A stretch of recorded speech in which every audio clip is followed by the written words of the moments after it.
It's 2:05 on Talk Radio 790 KABC. You're listening to the John Phillips Show. Johnny's away this week, but he's back on Monday. So it's Randy Wang flying solo, broadcasting live from the Morongo Casino Resort and Spa Living Room Studio.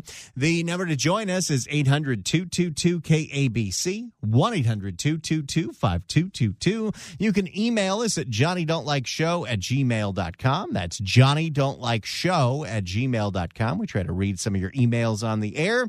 And, of course, you can follow me on Instagram and Twitter at Randy Wang Radio. And you'll see pictures of the salmon and Pinot Noir I had last night.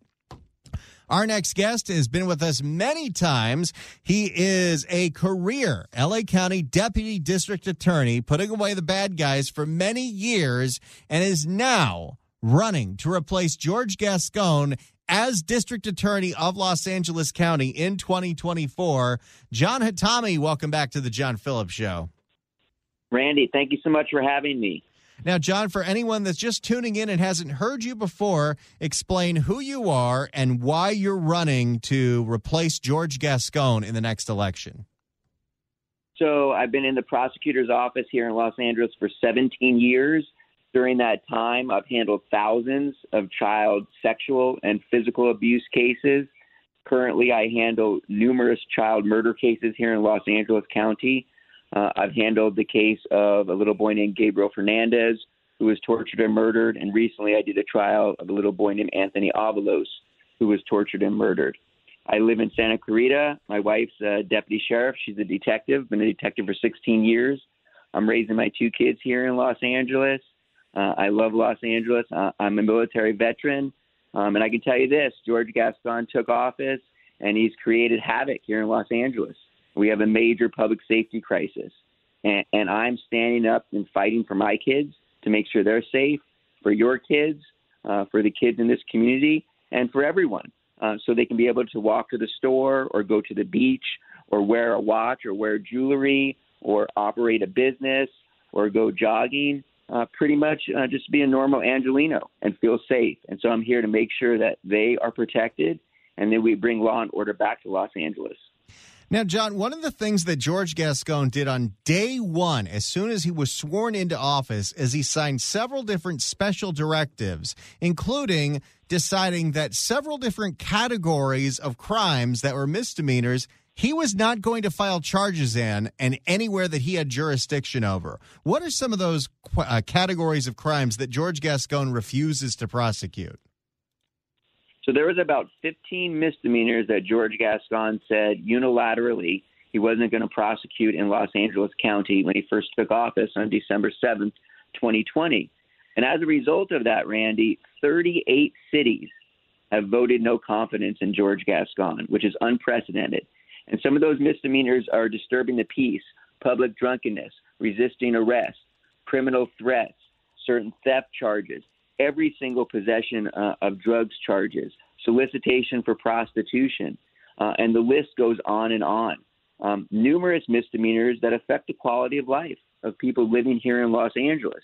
And so when people look at the news and see people committing smash and grab burglaries, they see individuals attacking and stabbing innocent people. They see individuals taking over areas where kids have to walk to school. They see employees getting assaulted at their work, in West Hollywood at their restaurant, in Venice or Santa Monica. They see stores being closed left and right. They see people getting attacked on the metro and public transportation. That is all as a result of the fact that George Gascon refuses to charge crimes that we can prove beyond a reasonable doubt, because he cares more about the criminal and the wrongdoer than he does care about an everyday Angelino. Yeah, there's some kind of bizarre ideology, and it's obviously not just Gascon, but it was Chesa Boudin, it's Pamela Price up in Alameda County, where, well, the criminal at some point was probably a victim of crime themselves, so they're the real victims here, and we need to work on helping them. I mean, exactly. Here's the problem. People need to realize this. When George Gascon took office, a mother of a murdered son, a murdered child, approached him, and he told her to keep her mouth shut, and she didn't have enough education. Pam Price is exactly the same. She's not prosecuting crime up there in Alameda County. Numerous individuals where they have their children who are murdered, She's not charging those cases fully to the fullest extent of the law. And now she's claiming that, victims need to shut up and they need to appreciate the work that we do. The DA's office is there to fight for victims, fight for survivors, make sure everyone in LA County is safe, and make sure that we're prosecuting crime and people aren't victimized, and also making sure that we get justice for the victims and for survivors. George Gascon and Pam Price and Alvin Bragg and Chesa Boudin, they do not care about child victims. They do not care about sexual assault victims. They do not care about murder victims. They care more about the defendants, the wrongdoers, than they care about the rest of us. And we need to just boot them out of office. And we've seen quite a bit of pushback, especially in the Bay Area. Chesa Boudin was successfully recalled. The recall for Gascon did not end up going forward, but he's up for re-election next year. That's why you're running. There is now a recall campaign going forward for Alameda County District Attorney Pamela Price. She's been in office for 6 months. She's refused to do any interviews with the local media until the recall started, and all of a sudden she wanted to do an availability with every channel, although she wanted to dictate the questions. But I like to play you this piece of sound, John, because she talked about the role of the district attorney, and I found what she said pretty shocking. Let's listen. So we've learned from other district attorneys and other studies around the country, the DA's role has really no impact on crime. To create a safe community, we need to invest in alternatives to incarceration. We need to invest in programs for young people. People need jobs. How do you respond to a district attorney in the state of California saying the role of the district attorney has no impact on crime? She has absolutely no clue what it means to be a district attorney. Absolutely no clue. Both her and George Gascon, Alvin Bragg, and Chesa Boudin are all just the same. They have absolutely no clue what it means to be a district attorney. Most of these individuals have never actually prosecuted cases. They've never stood up and had to fight for a child that was sexually assaulted or a person that was a victim of a hate crime. They've never had to do that. And so I hate to tell Pam Price, but individuals who commit crimes like, let's say, selling fentanyl, tricking teenagers, and killing teenagers with pills that are laced with fentanyl, if you prosecute those individuals and you put them in prison, they therefore then cannot hurt anybody else. So it does affect the fact that we have to have public safety. So I think Pam Price is delusional. If she doesn't believe that putting murderers and rapists and people who shoot people with guns and people who poison people with fentanyl in prison so they can't hurt other people, if she doesn't think that helps the community, then she should go do something else. And if she wants to give other people jobs, that's commendable. But that isn't the job of the district attorney. She needs to stay in her lane. So maybe she needs to go and start having a business where she can try to, give people jobs and leave the district attorney's office to people who know exactly what they need to be doing, which is making sure that the public is safe. Pamela Price was also asked if her policies are favoring criminals over victims, and this is what she said about that. Some people say this is at the cost of justice. In your pursuit of achieving equity, it is favoring perpetrators over victims. Oh, is that correct? That's absolutely not true. Often what studies have shown, and it's true in Alameda County, many times people who are perpetrators or labeled as perpetrators were actually victims. Many people. She actually said the criminals are the victims. No, and this is the problem, because George Gascon says the exact same thing. Here's the thing, Randy. I was abused as a child. I'm not running around killing children. So it's an absolute excuse. There's a lot of people in this planet who had tough childhoods, who had tough lives. A lot of us have. But we pick ourselves up, we regroup, and we do our best to become better. But that isn't an excuse to actually hurt somebody. That isn't an excuse to say, therefore, I'm able to hurt children or hurt vulnerable individuals because I had some trauma as a child in my life. I feel bad for people who have trauma. I want to look out for them. But the job of the district attorney is to fight for victims and survivors. It's not to make excuses for people who are murdering people, people who are raping people, people who are sexually assaulting people. It's not to make excuses for that. It's not to say, well, this is the reason somebody murdered somebody, or this is the reason somebody sexually assaulted somebody. Okay, I'm not saying that's not important, that we need to look at that, but that shouldn't be the overriding reason why we don't prosecute crime. It shouldn't be the overriding reason why we don't have justice. It shouldn't be the overriding reason why we don't have public safety. And so for these individuals, it's just an excuse. They're just making an excuse. They have absolutely no clue what it means to go through trauma. Most of them are wealthy. Most of them get money from special interest groups, and most of them live in areas where there is no crime. And so they're just totally separated from the fact that most of us are experiencing this increase in crime, and we have to deal with it now. We're speaking with Jon Hatami. He's an LA County Deputy District Attorney who is running to replace George Gascon in the 2024 election. His website is jonathanhatami.com. Now, we've seen some crime numbers come out in just a few weeks from Attorney General Rob Bonta's office. Violent crime is up. Property crime, especially here in LA County, is way up. I mean, every time you turn on the television, either a store's getting broken into, a car's getting broken into, somebody stealing a car going on a joyride. We famously saw George Gascon 2 years ago blame Union Pacific for not having strong enough locks when their trains were getting stolen coming out of the ports. Rob Bonta is blaming Kia and Hyundai for having cars that are too easy to steal. We've even got a city councilman, Nithya Raman, here in Los Angeles, blaming Toyota because catalytic converters are too easy to steal. As district attorney, how would you get a handle on the rampant thieving that's going on in LA County? Day one, just to tell everybody, stealing is wrong. It's illegal. I'm a believer, so I can tell you it's in the Bible that you're not supposed to do that. We teach all of our children not to steal. And as a DA, we will prosecute people who steal. Sorry. It's not a car's fault if somebody steals a car. It's not a car dealer's fault if somebody steals a catalytic converter. It's not a business's fault if somebody goes in there and burglarizes their business. It's not a person's fault if they're wearing a watch or jewelry and somebody attacks them. George Gascon, when he was in San Francisco, he left San Francisco a disaster. The theft, the burglaries, the robberies increased 37% as a result of George Gascon's tenure. And now he's coming here in Los Angeles and he's destroying Los Angeles.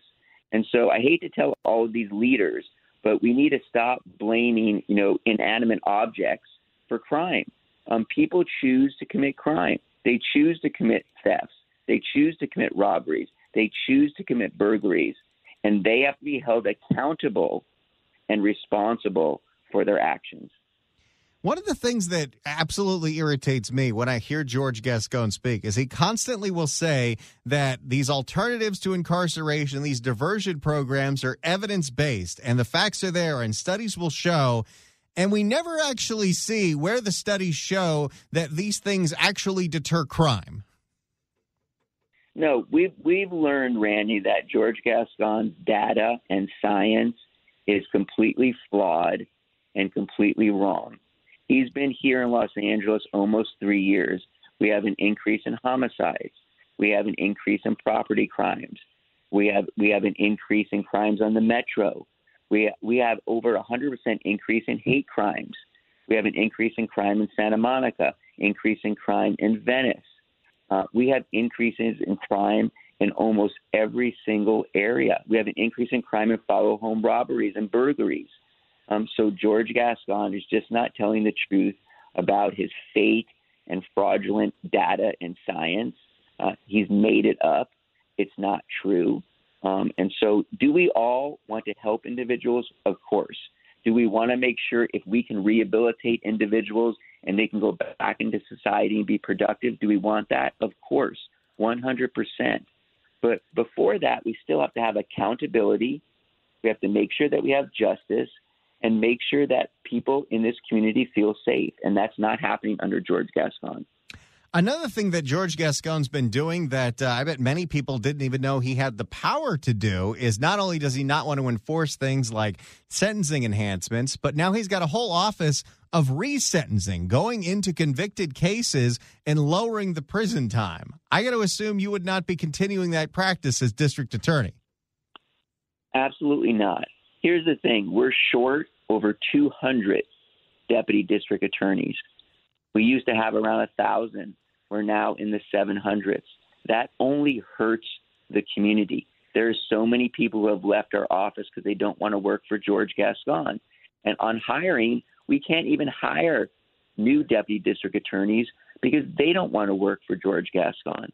When he came into the office, he brought with him a group of people that supported his campaign, that gave him money, but that had absolutely no experience prosecuting cases. And our office is now a disaster. He is a horrible manager.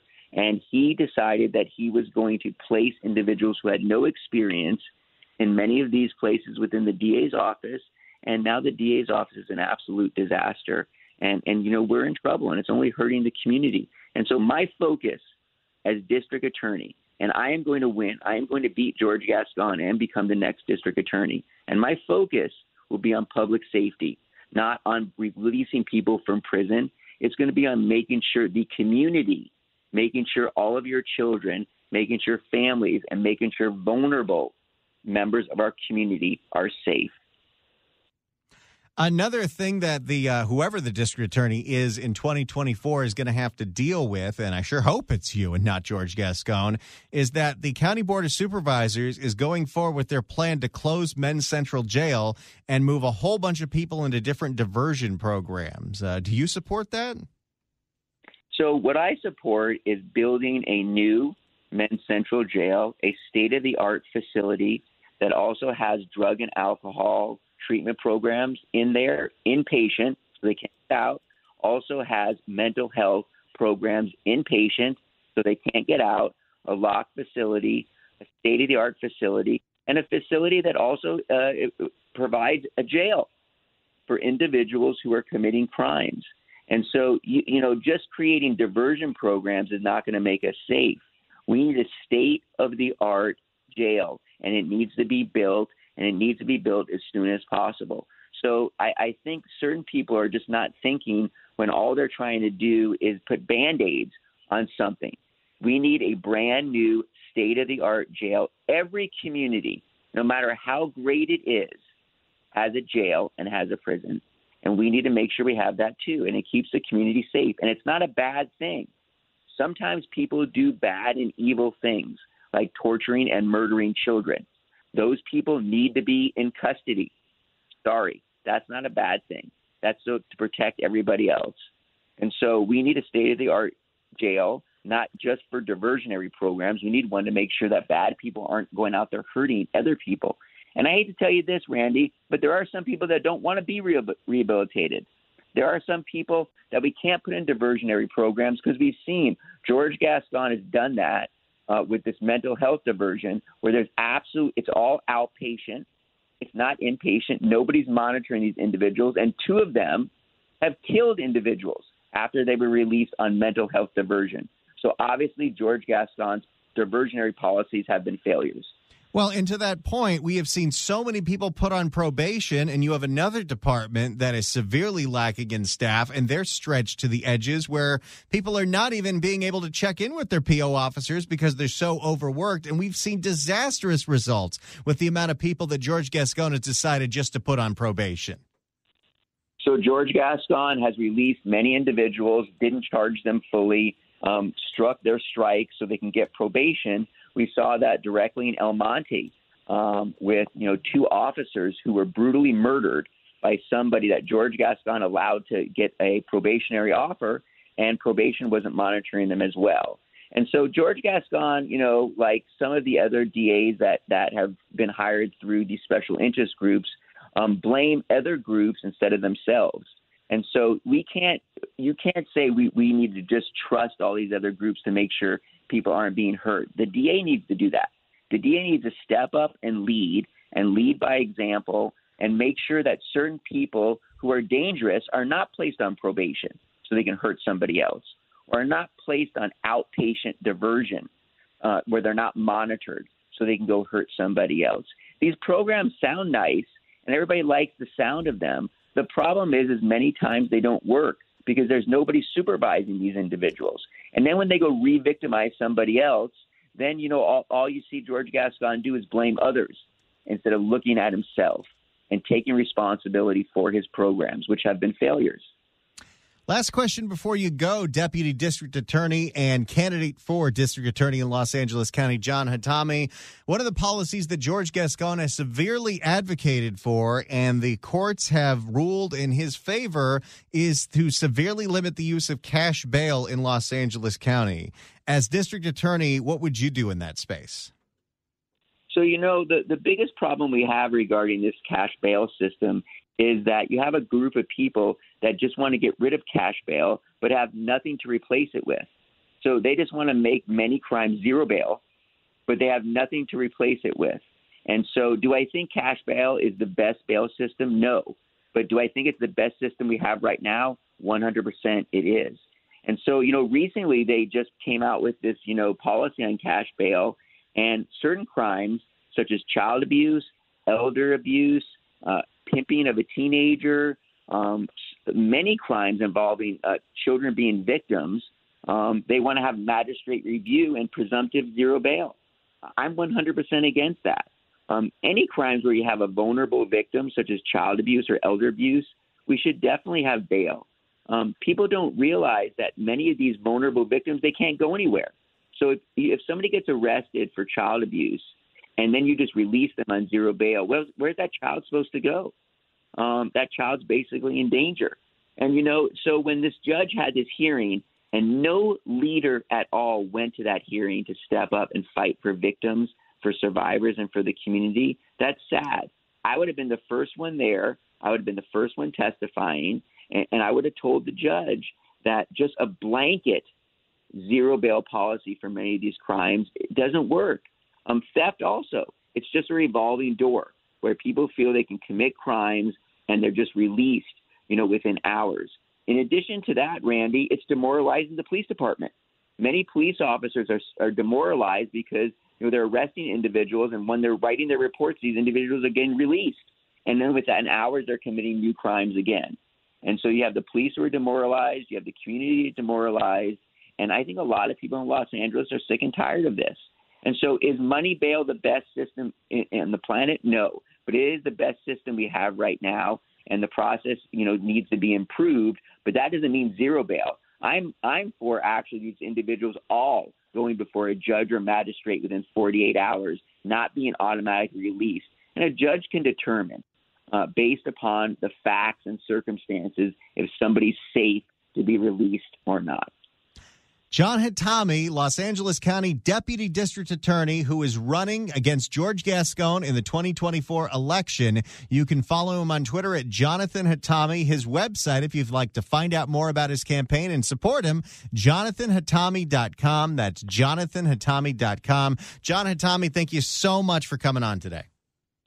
Randy, thank you so much for having me. Make sure that you're safe, that your listeners are safe, and enjoy the rest of your day. You too. Thank you so much. Well, we've got a Senate election coming up in 2024. Dianne Feinstein not running again, although I think she could win against the current crop of candidates. The top two contenders are, of course, Katie Porter from Orange County and Adam Schiff, noted stand-up comedian from West Hollywood, Burbank, and Glendale. Adam Schiff just went on with Alex Michelson at Fox 11 to talk about the fact that he has raised a whole bunch of money in wake of being censured by the House of Representatives. But Alex Michelson wanted to stir the pot about the latest Katie Porter scandal.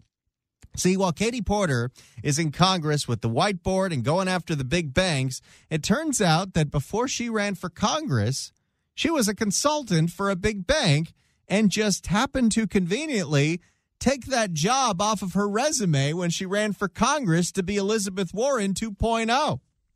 Let's hear more from Fox 11. All right, I want to ask you now about a story Politico broke about Congresswoman Porter's past. Of course, she often rails against big banks in congressional hearings. The story is by Chris Catalago. It's titled "The Corporate Gig Katie Porter Erased from Her Whiteboard." Here are the facts. In 2015, Porter was hired by Ocwen Financial Corporation, which is a mortgage loan service provider. In 2013, Ocwen was actually fined after deceiving homeowners and other misconduct. Porter's work for Ocwen lasted about 6 months or less. When she was running for Congress, she removed the fact of her employment from her resume. Why would she do that? Porter said this about it all to Huffington Post, quote, "It was a very short consulting contract. It was fully disclosed, and I never had any role overseeing or monitoring the entity that I worked for. My work was focused on helping them communicate effectively with consumers, and that's what I'm an expert in doing, helping people figure what the bank was trying to tell them, take advantage of programs to help them save their homes." What's your response? If that was all it was, why'd she take it off her resume? It's a little shady. All right, Shifty, let's hear you, and make sure to bring the yucks. Well, I think people are rightly concerned about this revolving door phenomenon where people oversee an industry, in this case, predatory mortgage servicers, and then they immediately go to work for that same industry. In this case, it sounds like doing public relations. And if you are going to do that, then you certainly need to be transparent about it. You need to, fully inform voters, and you can't be taking things off your resume. So I think voters are right to be concerned about this kind of thing. That revolving door, frankly, is what people hate about Washington. Oh, we almost got him. This close. People know me. They know my work history. They know the work I've done in Congress and the state legislature and as a prosecutor. And at Ha-Ha's in North Hollywood. And that's important to establish trust with people. So are you going to use some of that $29.8 million cash on hand to raise this issue over and over again? Well, look, I think it's something that anyone running for office will have to explain. If they've gone through that revolving door, are they going to go through that revolving door again in the future? And I think those are appropriate questions to ask, particularly here where we're talking about a big corporation, money that is not even going to a campaign, but personally going to a candidate, or in this case, prior to their election. I think those are fair questions for voters. Oh, yeah. He's going to be going on the campaign trail talking about this and the fact that she threw a hot bowl of mashed potatoes at her husband nonstop. Because in the latest poll, it's Katie Porter, T, there's no K in there. She's the one that's actually leading in the polls. If you'd like to email the show, you can do so at johnnydon'tlikeshow@gmail.com. That's johnnydon'tlikeshow@gmail.com. Rocco writes in and says, Randy, please bring up the fact that not only do we need to punish criminals to protect the innocents, the criminals must be punished up to the point where the punishment they receive is not worth the crime. Once they are punished, if they're still alive after punishment, then we can try rehabilitation. The strangest thing to me about the way that we hear the Gascons and the Pamela Prices operate is they talk about how bad the rehabilitation process is that people come out of the prisons worse than when they got in. But they don't want to go into any of that work. They don't want to become a warden. They don't want to talk about prison reform. They want to make it so nobody goes there to begin with, which means there is no punishment whatsoever, no consequences for the crimes they commit. And that's what we're seeing now in L.A., what we saw for quite a while in San Francisco, and what we're seeing in Oakland, among many other large cities.